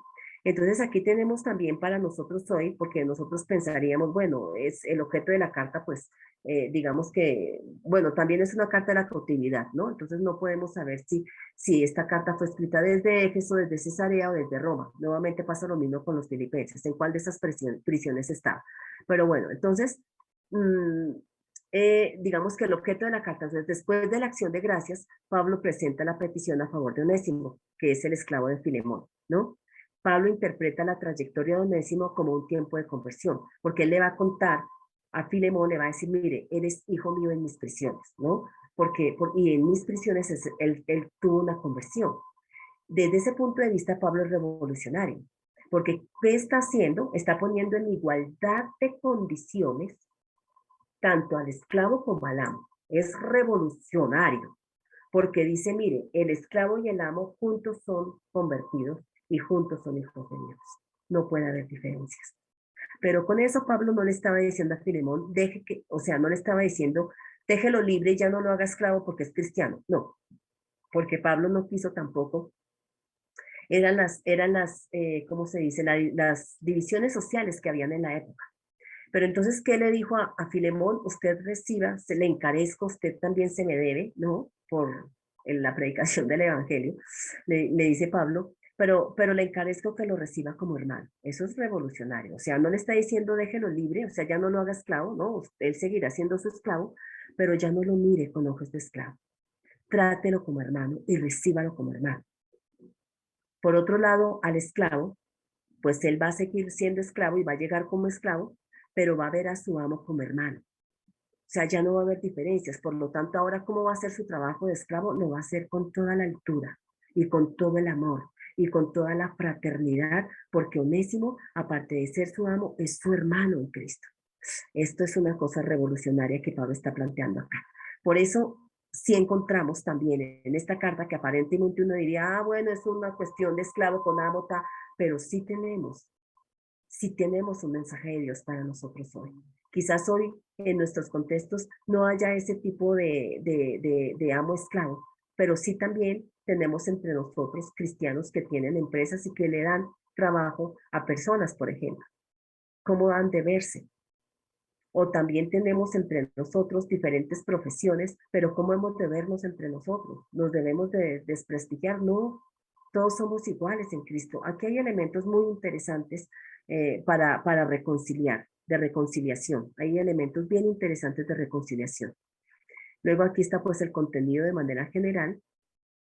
Luego viene la carta a los romanos, una carta que ha dado mucho de qué hablar y que ha corrido mucha tinta, la carta a los romanos. Aquí tenemos la ciudad de Roma. Pablo, pues los destinatarios son la comunidad de Roma. La fecha estaría entre el 55 y 60. Pudo haberla escrito en Corinto o Filipos, probablemente, no sabemos exactamente en cuál. Pero ¿cuál es el objeto de la carta? Pues esta carta, como les digo, que ha dado mucho de qué hablar y se ha escrito mucho, es una carta que tanto ha dividido como ha unido a cristianos también. El objeto de la carta, después del encabezamiento de Pablo, de dar gracias, como lo hace habitualmente en las cartas, como dijimos, interpela a los Gálatas que se han pasado a otro evangelio, porque hablamos acá de los Gálatas, claro, porque es que digamos que la carta a los romanos tiene temas parecidos a la carta a los Gálatas en cuanto a los judaizantes, pero bueno, miren, eh, el objeto de la carta, bueno, el apóstol recuerda su vocación. Pablo relee la historia de la humanidad en los capítulos. Recordemos que Pablo empieza diciendo, mire, toda la humanidad estaba muerta en delitos y pecados, toda, tanto judíos como gentiles. Pero luego él muestra cómo entonces esa humanidad que estaba así toda era incapaz por sí misma de ser justa, ¿no? De ser justa ante Dios. Entonces va a decir que en efecto las naciones están en la injusticia, porque los paganos, por un lado, aunque tienen el conocimiento natural de Dios, esa ley natural que Dios ha puesto en sus corazones por ser imagen y semejanza de Dios, pero no lo han reconocido. Pero por otro lado, los judíos también son igualmente incapaces de ser justos, a pesar de conocer a Dios por la revelación y de tener la ley. Entonces él dice, tanto el judío como el no judío son merecedores de la cólera de Dios. Eso es lo que va a describir ahí en Romanos 1 y Romanos 2.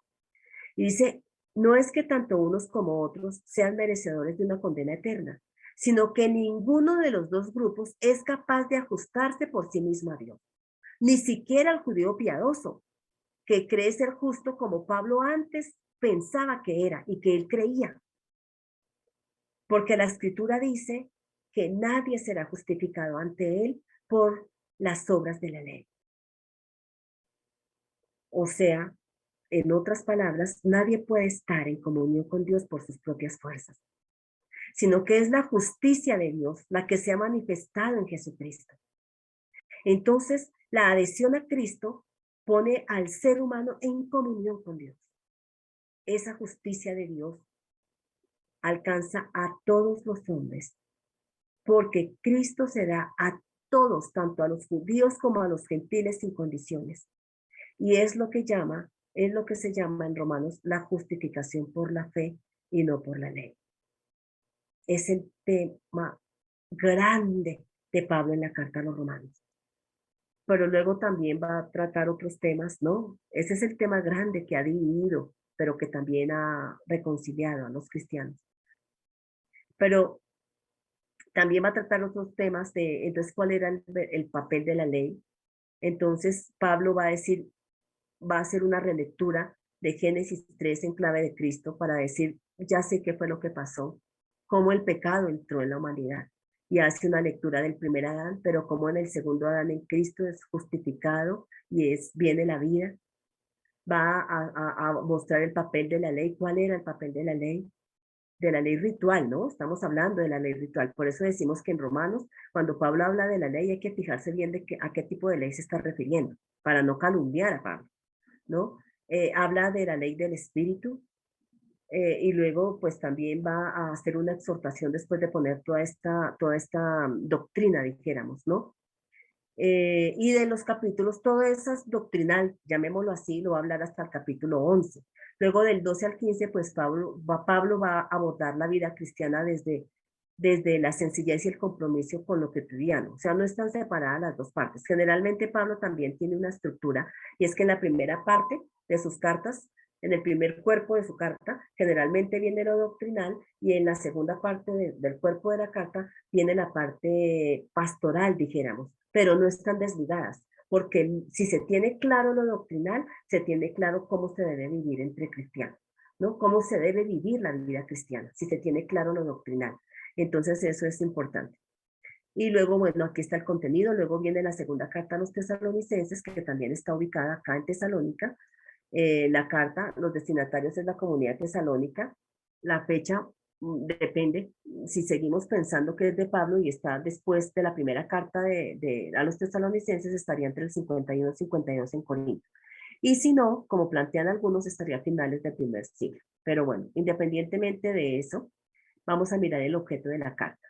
Él recoge el tema acá de la segunda venida del Señor. Cuando ustedes estudien, seguramente apenas esta, como es una introducción, apenas se menciona, pero si las sociedades bíblicas también plantea cursos de profundización, por ejemplo, de las cartas de Pablo, por decir algo, y ustedes profundicen, este texto es interesantísimo profundizarlo. 2 del 1 al 12, que es el tema central de la segunda carta y que es difícil, les digo. Es un texto que ha sacado, si me permiten la expresión, canas a los exégetas y que todavía no se llega a un acuerdo, porque este texto es de los textos más difíciles del Nuevo Testamento para los exégetas, para los biblistas. Es dificilísimo y hay varias propuestas, sobre todo en algunos versículos allí, pero que ahorita pues no nos da el tiempo para que nosotros lo abordemos porque tenemos otros escritos que abordar. Pero él recoge acá el tema de la venida del Señor, ¿no? Los remitentes de la carta es Pablo, Silvano y Timoteo. Entonces aquí está el contenido, él asegura a sus amigos, bueno, él habla aquí de la fe, él va a hablar acá, es el tema principal de la carta, que es el día del Señor, de las señales que anuncian la llegada de ese día, que son la apostasía y la revelación del hombre de pecado.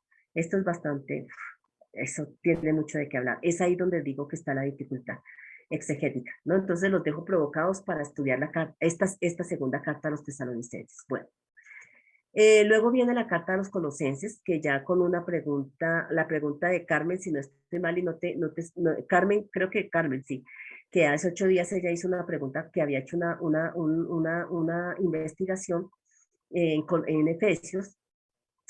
A propósito de la respuesta a Carmen, dijimos cuál era el contexto y qué es lo que trabaja Colosenses y Efesios, ¿no? Hace 8 días hablamos muy bien del contexto de la carta, tanto de Colosenses como de Efesios. Entonces, hoy la paso por eso por encima porque hace 8 días la abordamos. Los destinatarios, pues es la comunidad de Colosas y la Odisea. Miren, esto es lo que yo les decía hace 8 días, que cuando llegáramos acá íbamos a ver, aquí en esta geografía, esto que estoy moviendo aquí en el cursor, aquí está Colosas, pues, pero esta carta, Pablo dice que la giren a otras iglesias, que también la lea a la iglesia de la Odisea, y que la carta escrita de la Odisea que sea leída acá.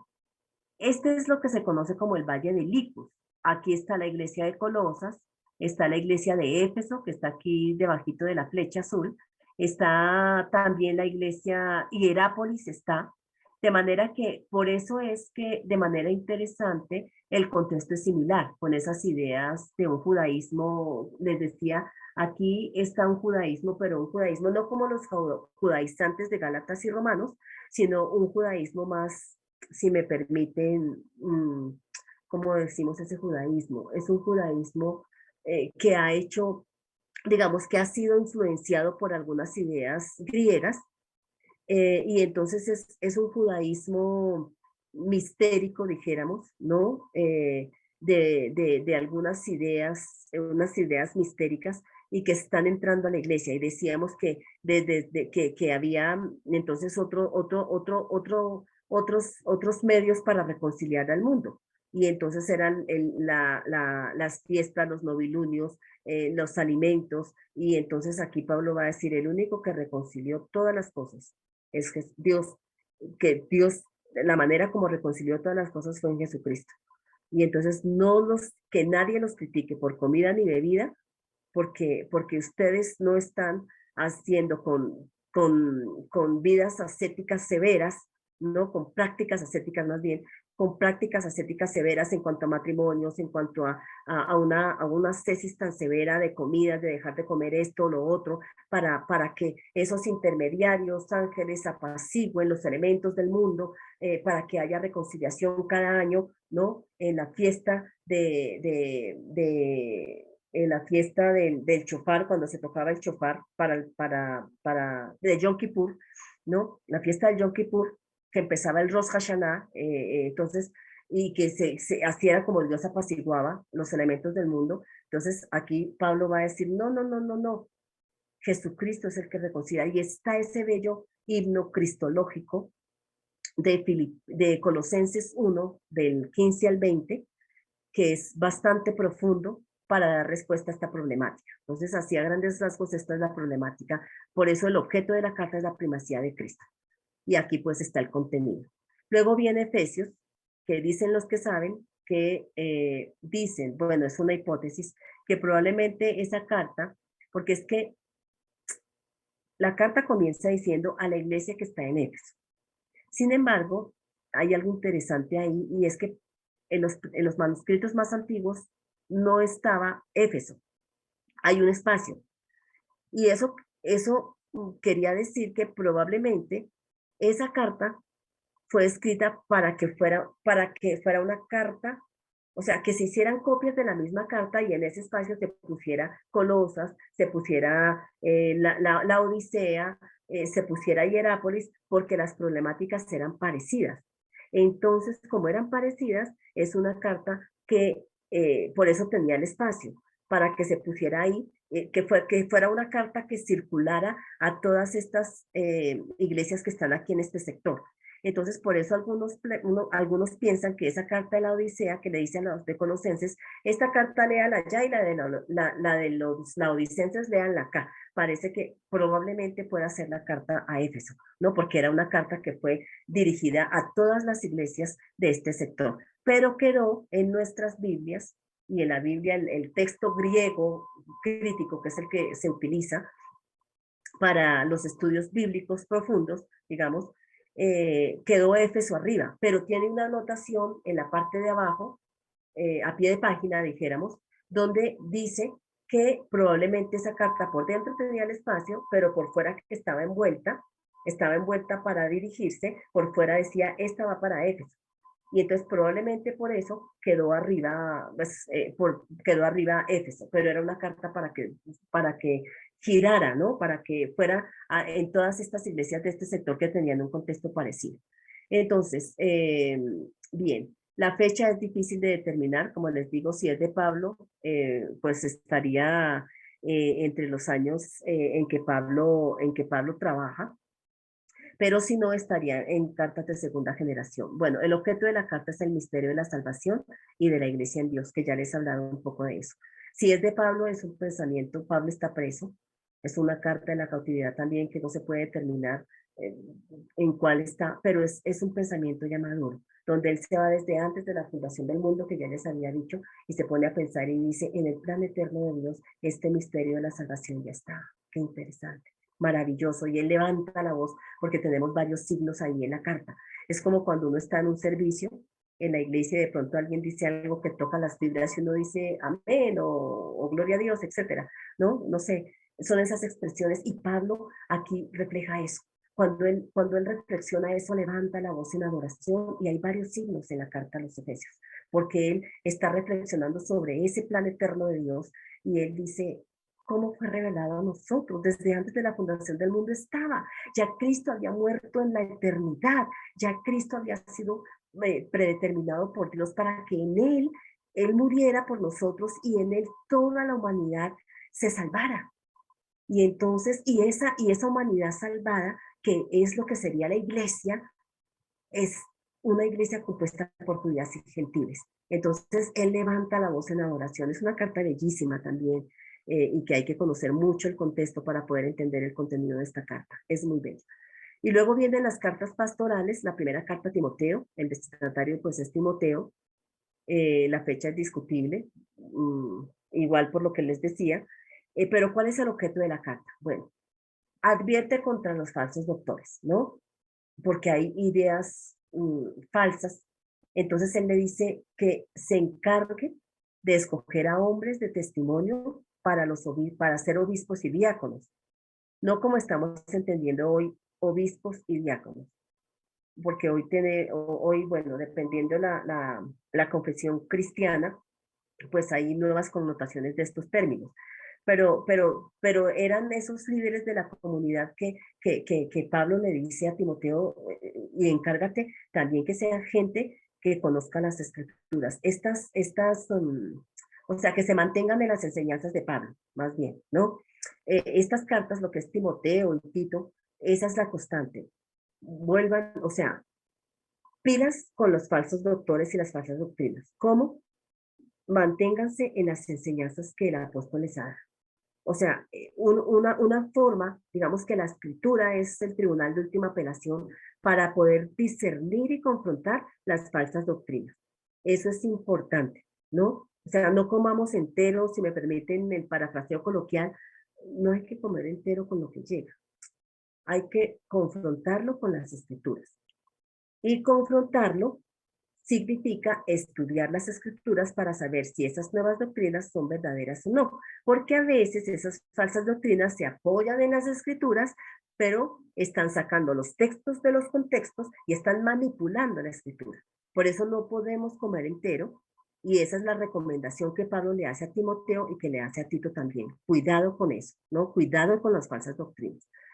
En la segunda carta a Timoteo, pues también, pero la segunda carta a Timoteo es bonita porque probablemente, bueno, todas son lindas, ¿no? Pero el objeto de la carta acá es como una especie de testamento, porque le da ánimo a Timoteo a recordar el don espiritual que ha recibido, a que a pesar de su juventud se mantenga, que tenga cuidado otra vez con los falsos maestros, ¿no? Es una carta muy bella, es una carta de ánimo.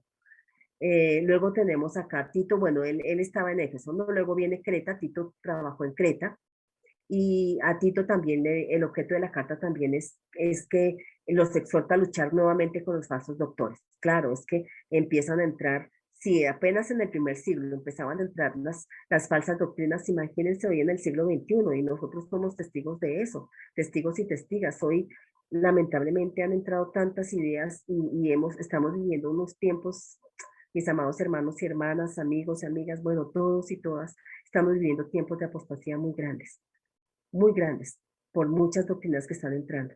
Entonces, estas cartas nos invitan a que, por favor, cotejemos lo que escuchemos con las escrituras, ¿no? Entonces, bueno, el contenido de la carta está aquí. Aquí tenemos la bibliografía. Todavía nos quedan unos momentos. Vayan alistando sus preguntas. Ay, Dios, el tiempo es nuestro enemigo. Esto es con respecto a las cartas de Pablo, que como les digo, habría mucho más que decir, ¿cierto? Pero que pues el tiempo no nos lo permite, pero permítanme un segundo, varias personas levantaron la mano. Bueno, bueno, miremos a Teófilo, a ver, Teófilo, cuéntanos cuál es tu pregunta con respecto a esto que hemos hablado. Bueno, quería preguntar, hermano, profe, sobre lo que he expuesto, no está en en la página web colgado lo que es en PDF. Ah, sí, mi hermano Teófilo, sí, esa presentación en PowerPoint está ahí en la plataforma de ustedes, lo que pasa es que me atrasé un poquito en el contenido porque hoy vamos a trabajar, por eso quiero trabajar lo de hechos, evangelios y hechos, porque es el tema de hoy, sino que hace 8 días trabajamos un poquito de la geografía y me atrasé un poquito, pero este tema de Paulinas está en esa semana, esta es la semana 7, está en la semana 6. Allá está, en la semana 6 está esta presentación, ¿sí? Y en la 7 está el tema de los evangelios, que es el tema que voy a presentar a continuación, ¿sí? Bueno, entonces vamos a mirar acá evangelios y hechos. Vamos a hacer la introducción y ahorita damos espacios para unas nuevas intervenciones. María, permiten, bueno, sí.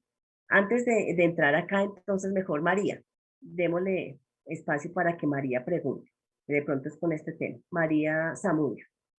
Dale. Buenas noches, mi amada. Buenas noches, No María. sé si es la pregunta correcta, no sé si lo entendí, pero no quiero que me quede eso en el corazón ni en la mente. Sí, dale. Entonces, mire, yo le escuché decir de que Pablo, él trabajaba, Ujú, él trabajaba y suplía sus necesidades con su trabajo. No sé si ujú, entendí bien o mal, pero yo digo, y en este tiempo, si Pablo era apóstol, ¿no? Entonces, ¿cómo es que ahora todo quieren gratis, todo quieren los, dicen llamados apóstoles, pues, o sea, manipulan, ¿cómo se llama? Con malaquías y quieren dinero fácil y no trabajan. ujú. Sí, María, gracias por la pregunta. Es una pregunta bien importante porque, bueno, no es que el obrero no sea digno de su salario, ¿cierto? Porque ahí dijéramos, porque eso lo dice también la Biblia, ¿no? Y en el Nuevo Testamento, de hecho. Y es que quienes trabajan en la obra del Señor y quienes se dedican tiempo completo a la obra del Señor, porque es que eso depende de las denominaciones, digamos. Porque hay denominaciones donde los pastores, ¿no? Se dedican tiempo completo y pues obviamente ellos tienen familia y obviamente ellos tienen que formar a sus, mm, a sus hijos, a sus hijas, tienen que pagar seguramente un arriendo, tienen que comer y obviamente la comunidad les brinda el sostenimiento, digamos. Y eso es lícito y Pablo no lo está negando. Lo que pasa es que Pablo no lo aceptaba porque, porque, porque pasaba lo mismo que pasa hoy. Muchos de los apóstoles, dijéramos, que se llamaban apóstoles, estaban aprovechándose de las comunidades. Y Pablo no lo hacía porque Pablo lo va a decir, no porque yo no tenga derecho. Pablo lo va a decir. Y no porque yo no tenga el derecho, porque estoy dedicado a la obra, sino porque yo no quiero que me confundan con esos apóstoles que se aprovechan de las comunidades. Por eso yo trabajo con mis manos y yo suplo mis necesidades con mis manos. Creo que de la única comunidad de la que recibió una ayuda fue de Filipos. Pero él dice, les agradezco mucho la ayuda y la recibo precisamente por la situación precaria que estoy viviendo, porque estaba en la cárcel, ¿no? Y recibió la ofrenda, pero usualmente no lo hacía precisamente para que no se confundiera su apostolado con la de esos apóstoles. Ahora, hoy en día, mi hermana María, no, como digo, eso depende de las denominaciones, porque hay denominaciones cristianas donde los pastores son bivocacionales. Entonces, tienen sus trabajos y sus profesiones también pues, para suplir sus necesidades, ¿no? Pero también dedican ese otro medio tiempo, llamémoslo así, al trabajo pastoral.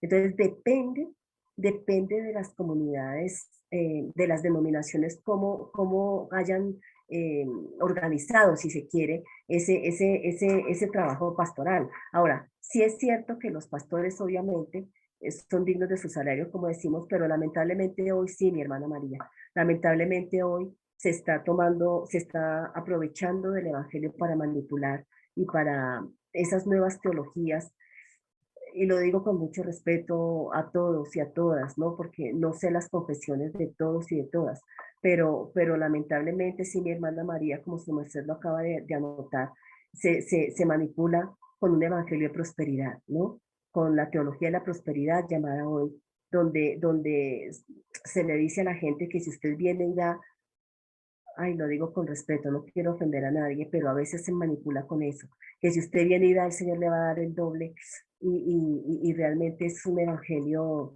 que ni siquiera es bíblico, pero se utilizan versículos bíblicos, por eso digo, hay que mirar, porque a veces esos versículos bíblicos se sacan de los contextos y se manipulan. Y sí es cierto, María, sí es cierto, eso lamentablemente hoy se está dando y entonces no debe ser así, ¿no? El hecho de que el pastor y de los líderes, no sé, depende de las denominaciones, sean dignos de su salario, no significa que se tenga que aprovecharse de las personas y eso, ese está siendo el centro de las predicaciones hoy. Ese es el centro y la cruz de Cristo brilla por su ausencia, ¿no? Entonces, sí, María, gracias por la acotación y sí, tenemos que tener mucho cuidado con eso. Juan Pablo.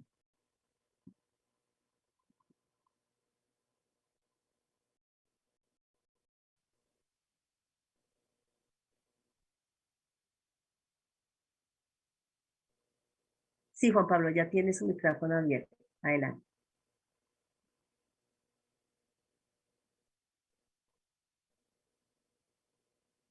Bueno, mientras que Juan Pablo habla, sí, aquí está Elena. Elena dice que hay quienes usan Malaquías para decir que la honra es con dinero, que sin dinero no hay honra. Sí, el texto de Malaquías también se ha malinterpretado tanto, tanto, tanto, que se toma para manipular realmente.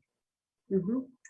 Hay otra pregunta aquí en el chat que dice si el tema es la segunda venida de Cristo en la iglesia primitiva, ¿de dónde salió la doctrina del rapto? Ay, yo tengo tanto para decirte de eso, pero no tenemos el tiempo para, ¿sabes? Sí. Eh, Joy, ese es un tema que probablemente las sociedades bíblicas, seguramente quizás les llegue a ustedes o les va a llegar, va a ofrecer digamos, perdón hermana Leticia si soy impertinente, pero también van a dar un diplomado con respecto hay una materia que se llama Apocalipsis, mejor dicho. Y entonces ahí va a ser el tiempo para poder explicarlo muy bien, porque es que en este momento no te lo puedo explicar muy bien, pero sí para no escamotearte la pregunta y dejarte como con esa, pero entonces para no dejarte, es que la literatura apocalíptica, tanto el Apocalipsis como por ejemplo la segunda carta a los tesalonicenses de ese texto que les digo que es difícil, del capítulo 2 del 1 al 12, eso es género literario apocalíptico.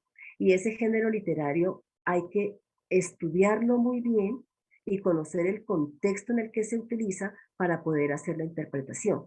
Y el Apocalipsis y la segunda carta a los tesalonicenses, ese texto, y algunos textos de Mateo, de Marcos y de Lucas que tratan ese tema de la venida del Señor, se revuelven y se hace una mezcla impresionante y por la mala interpretación, el desconocimiento de la interpretación del género literario apocalíptico, es de donde salen todas esas interpretaciones de las escuelas escatológicas. Es probable que cuando vean Apocalipsis, ojalá ustedes puedan por lo menos tener un momentico las escuelas escatológicas de interpretación que hay, por lo menos un acercamiento. ¿Qué escuelas escatológicas de interpretación hay? Y cómo el Apocalipsis y estos textos de género apocalíptico hay que estudiarlos, pero hay que estudiarlos no desde una escuela de interpretación, sino desde la ciencia bíblica, desde el texto bíblico mismo. Entonces, eso solamente como para no escamotearte la pregunta, Joy, porque me alargaría muchísimo si te explico eso ahorita y pues no, el tiempo no da para eso, pero con eso que te acabo de decir, con eso tú puedes decir, ok, entonces eso se ha dado porque se ha malinterpretado el Apocalipsis y estos textos porque se desconoce que es un género que tiene que conocerse muy bien para poder interpretar, ¿sí? Es un género simbólico que no se puede interpretar literalmente. Y eso no significa que como no se puede interpretar literalmente, entonces, ¿a qué nos invita? Tenemos que conocer muy bien el contexto del Apocalipsis del primer siglo. O sea, ¿qué es lo que está pasando en las comunidades para que el autor Juan decida utilizar este género apocalíptico que es muy simbólico? ¿Qué le quiere? Ahí está el mensaje de Dios en esta simbología. Entonces, cuando no se conoce que es un género apocalíptico simbólico, o sea, que no se conoce el género, se malinterpreta la interpretación del Apocalipsis y del Apocalipsis tenemos las interpretaciones muchísimas, pero es importante conocer el género y el contexto para poder. Entonces, yo con eso te respondo un poquito y es que de dónde salen por el desconocimiento del género literario apocalíptico. ¿Listo? Así como para empezar. Ahora sí, Juan bajo la mano. Listo. Entonces voy a hacer una pequeña introducción ¿Fue Pablo el último de los apóstoles de Cristo? Juan Pablo, seguramente no pudiste hablar. Listo. Pues Pablo dice, porque los apóstoles, sí, ese es un tema discutible también, Juan Pablo, porque los apóstoles que Cristo, que Jesucristo, digamos, escogió, pues sobre ese fundamento, eso lo dice la carta a los Efesios, sobre ese fundamento apostólico está construida la eclesía, o sea, sobre la enseñanza de ese fundamento apostólico a quien se les reveló Cristo y se les reveló el misterio de la salvación y ellos lo dieron a conocer. Sobre esas enseñanzas es que se edifica la iglesia. Y Pablo dice también ahí en la carta a los Efesios, y yo fui el último de los apóstoles, ¿no? El último de los apóstoles, porque fui el abortivo, porque a mí también se me reveló. Entonces Pablo también defiende su apostolado y dice, yo también soy apóstol. Lo que pasa es que ¿cómo se dice? Ese concepto de apóstol fue evolucionando, dijéramos, ¿no? Fue evolucionando. Y hoy depende de las confesiones cristianas, las denominaciones, mejor, Juan Pablo. Depende de las denominaciones, porque hay denominaciones cristianas que le dan mucho énfasis a los ministerios. Entonces hoy también hay apóstoles y hoy también hay profetas y maestros y pastores, en fin, ¿no? En el mismo sentido como lo hubo en el primer siglo. Entonces, hay para algunas denominaciones que es así. Para otras denominaciones otras denominaciones cristianas dicen, no, no hay apóstoles en el mismo sentido como los 12 apóstoles. Y como Pablo que entra dentro de eso porque él también fue testigo de la resurrección. No así.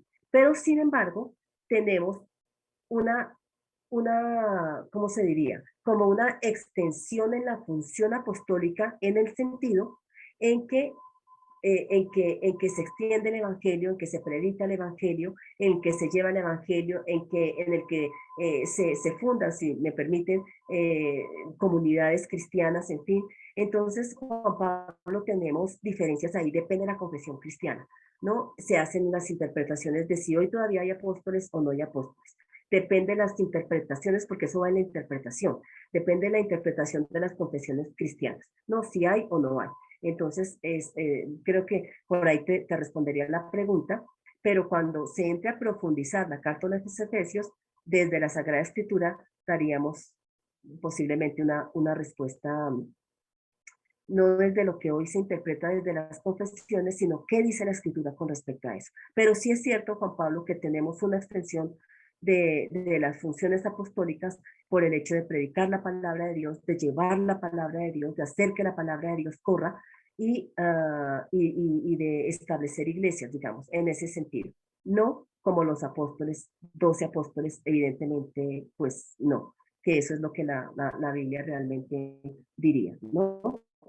Eh, es fundada en los apóstoles, sí, en los apóstoles, porque Pablo es apóstol y él evangelizó también. Los apóstoles evangelizaron también, pero claro, hay ministerios que se encargan de más de esa evangelización, ¿no? De esa evangelización.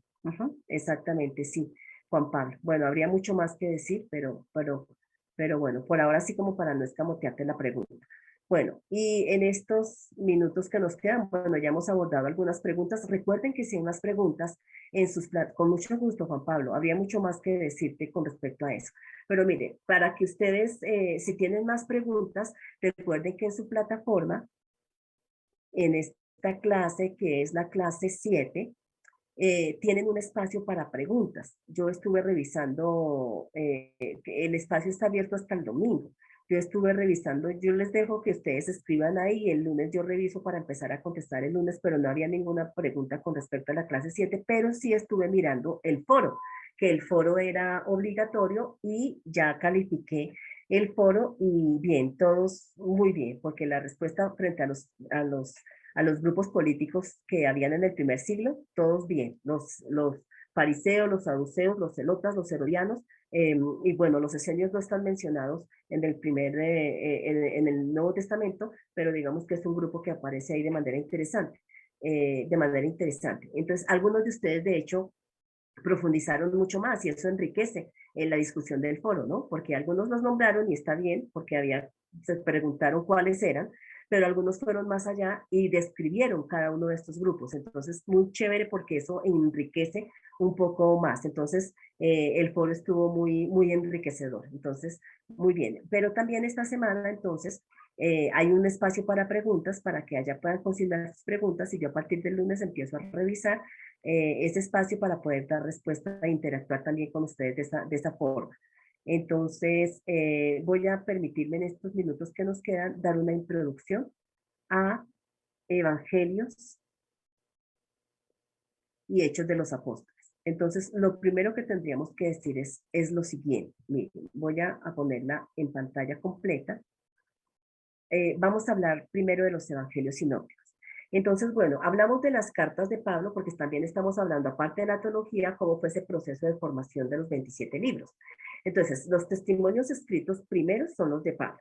Pero luego, con respecto a los evangelios sinópticos, entonces, ¿qué dice la ciencia bíblica? Hoy, ¿cuál es el primero que se escribe de los tres? Entonces, el primero que se escribe, bueno, lo primero que hay que decir es que hay una tradición oral, ¿no? Hay mucha tradición oral, una tradición oral común. Pero también después de la tradición oral se empezaron a poner por escrito algunos relatos independientes, ¿no? De lo que Jesús dijo, enseñó, de las disputas que tuvo con los fariseos, con los escribas, de las parábolas que pronunció, de los milagros que realizó, ¿no?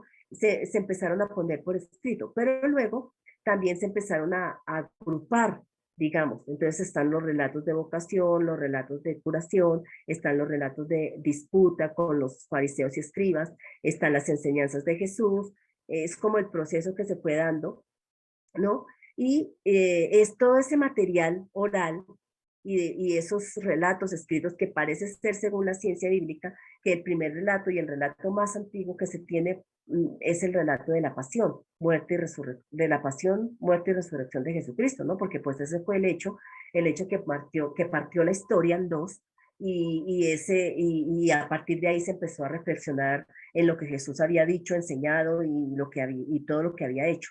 Entonces, todas esas fuentes escritas son los materiales de los que se vale los evangelios sinópticos. Y cuando hablamos de evangelios sinópticos, recordemos que estamos hablando de Mateo, Marcos y Lucas, ¿sí? Porque Juan es distinto. Juan es un evangelio aparte. Entonces, cuando hablamos de los evangelios sinópticos es que los estudiosos a finales del 18 y a principios del 19 empezaron a mirar en estos tres evangelios aparentes contradicciones. Y eso es lo que se llamó el problema sinóptico. Y ellos dijeron, ¿cómo así? O sea, es que el sermón del monte en Mateo está puesto en el monte. Pero Lucas, que también habla del sermón, no pone el sermón en el monte, sino en la llanura. Entonces, al fin, ¿dónde queda? ¿No? Al fin, ¿dónde Jesús dio su sermón? ¿O en el monte o en la llanura? Aparente contradicción. Pero luego también había otros relatos, como por ejemplo, los relatos de la tumba vacía, cuando las mujeres fueron después del día de reposo a dar aromas al cuerpo de Jesús. Algunos de estos tres evangelios, algunos hablan de ángeles en la tumba. Un ángel. Otros hablan de dos ángeles. Otro habla de, por ejemplo, de una cristofanía, es decir, Cristo se aparece, se manifiesta, pero no es reconocido. Entonces los estudiosos dijeron aparentes contradicciones. El relato de la tumba vacía, al fin que tiene un ángel, dos ángeles, tres ángeles o una cristofanía, una manifestación del Cristo resucitado, que eso es lo que significa cristofanía. Entonces, esos solamente son unos ejemplos que yo estoy poniendo, nada más. Pero así hay muchas otras cosas que aparentemente uno dice, bueno, ¿para qué tres evangelios? Porque a veces hay material que se repite en Mateo, Marcos y Lucas. Dicen lo mismo, por ejemplo, la parábola de la oveja perdida está en Mateo y está en Lucas. ¿Para qué ponerla dos veces? ¿Por qué no una sola vez?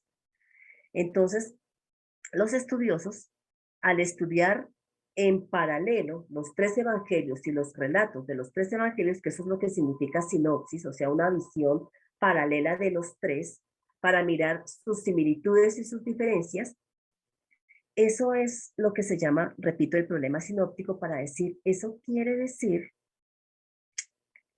que Mateo, Marcos y Lucas tomaron el material oral y escrito que había y cada uno compuso su evangelio de acuerdo a la comunidad que tenía al frente, a la que le estaba predicando, que no son comunidades iguales.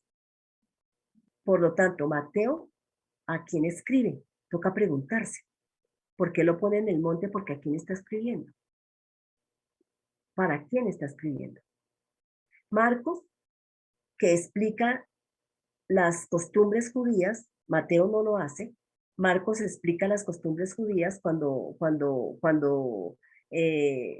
llegan a confrontar a Jesús y a decirle que sus discípulos y él vinieron y no se bañaron las manos para comer. Marcos abre un paréntesis y dice, porque los judíos usualmente antes de comer se bañaban las manos. Explica las costumbres. O sea que ¿para quién está escribiendo? Y Lucas, ¿para quién escribe también?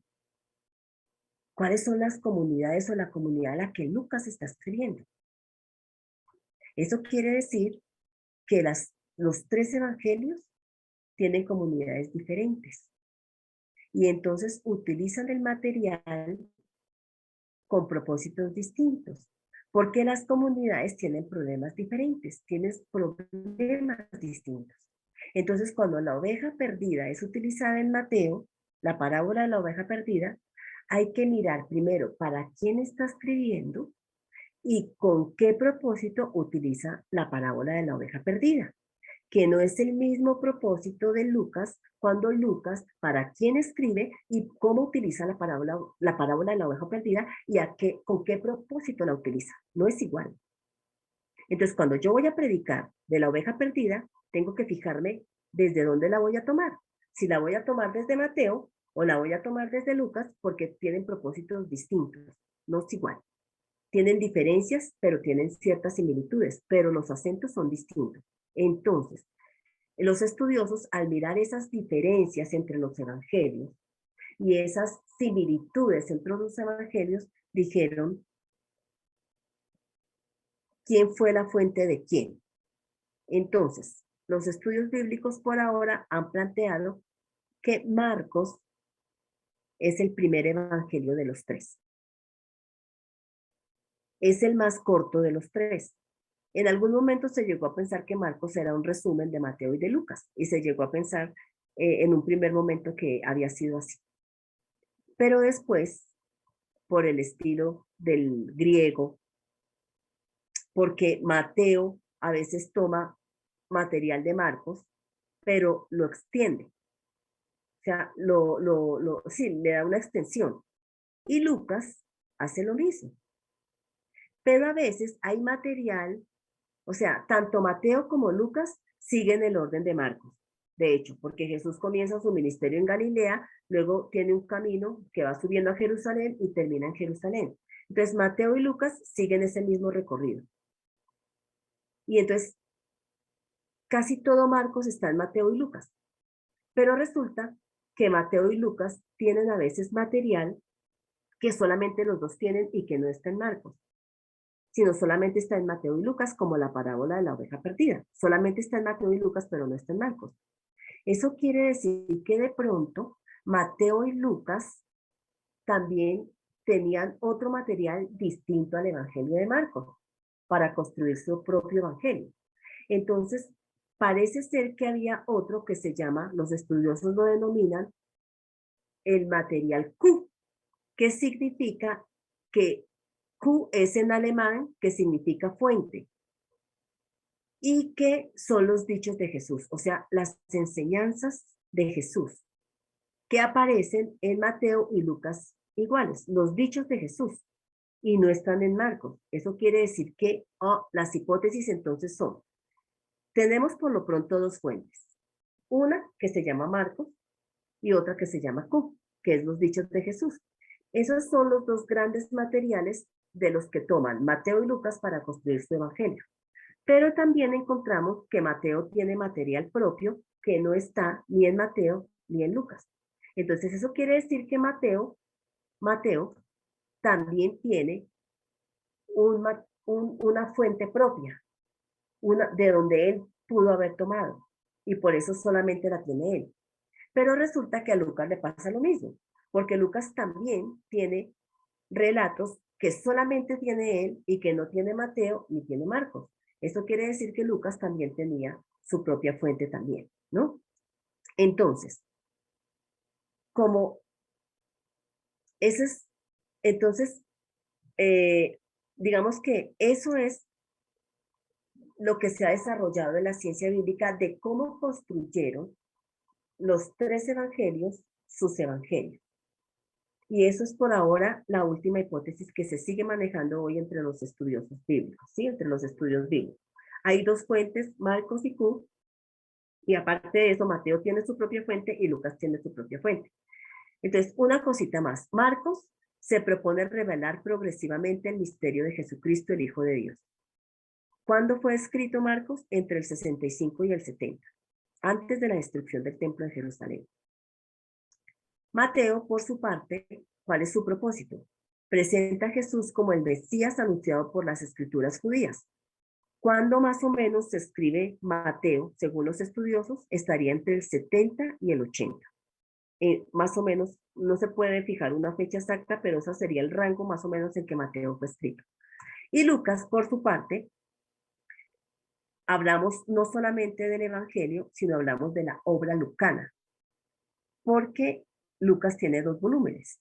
Tiene la historia de Jesús en el Evangelio y el segundo volumen es Hechos de los Apóstoles, que es la historia de la iglesia. Entonces, el Jesús de Lucas es el Señor y Salvador de todos los hombres. ¿Cuándo se escribiría la obra lucana con sus dos volúmenes?